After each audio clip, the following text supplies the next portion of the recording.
what you do in a few things is what you do in everything. Look, this senator, this is an amazing phenomenon.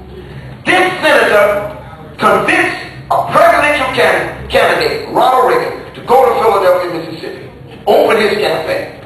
Now, you got to work to get to Philadelphia, Mississippi, for those of you that don't know where it's at. It's just a little hole in the wall. But it gained national attention really only for one thing. That is the murders of civil rights organizers Smyrna, Goodman, and Cheney.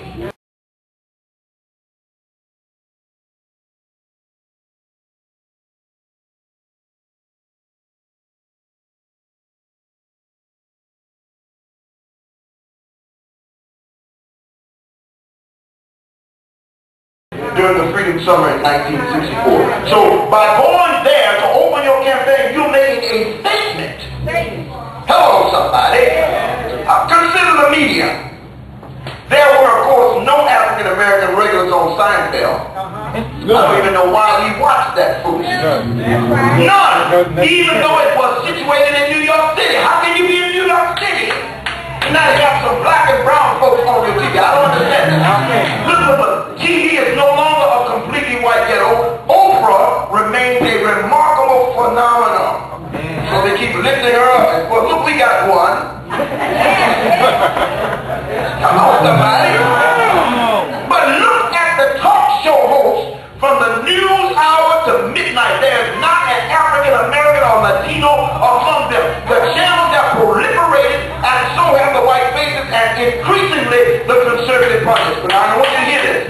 Teddy Smiley is the sole notable exception. But then he's on the educational channel, PBS. Yeah. Oh. At midnight.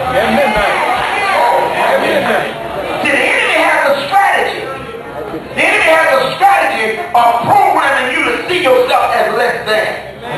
It has an impact. Lots of attention to leadership, treated with kid gloves. The survivors of Katrina in New Orleans are described as refugees and not citizens. Yeah, what's wrong with that picture? Too little attention is paid to the urban removal that we call urban renewal. It's an urban removal program that has been the centerpiece of the government's response to the crisis in New Orleans, and right if you just drive through East Austin, you'll see it in full swing. Get ready, get ready, get ready, get ready.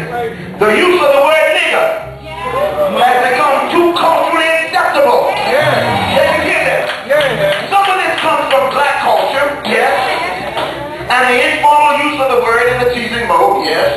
In fact, this is hate language. Can you hear it? That's real. Nigger is a word of endangerment that has been disguised as a word of endearment.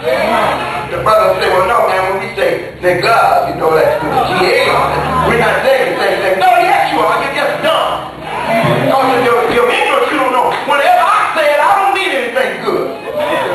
Language that demeans us and infuriates us. It's a punch in the groin disguised as a word of endearment. The enemy has a strategy.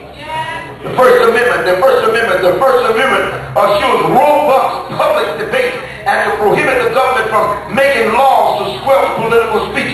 Even that critical speech when we might talk about a leader.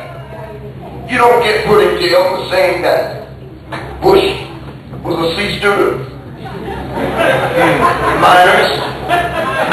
You don't get put in jail for that. But obscenity has never enjoyed the protection of the Constitution, nor should it. Look, let me give you an example. Yelling fire in a crowded theater has no protection. Somebody's going to get killed. Similarly, hate speech has no protection. All this makes people testy. Most Americans want to put segregation and racism behind us. In California, Texas, and Florida, minorities are moving into the majority. Affirmative action and civil rights have opened doors that smash through glass ceilings. Yet at the same time, Americans pump billions into a prison industry complex that is built on racially discriminatory justice system where black and brown men are more likely to be stopped, more likely to be arrested, more likely to be charged with a serious crime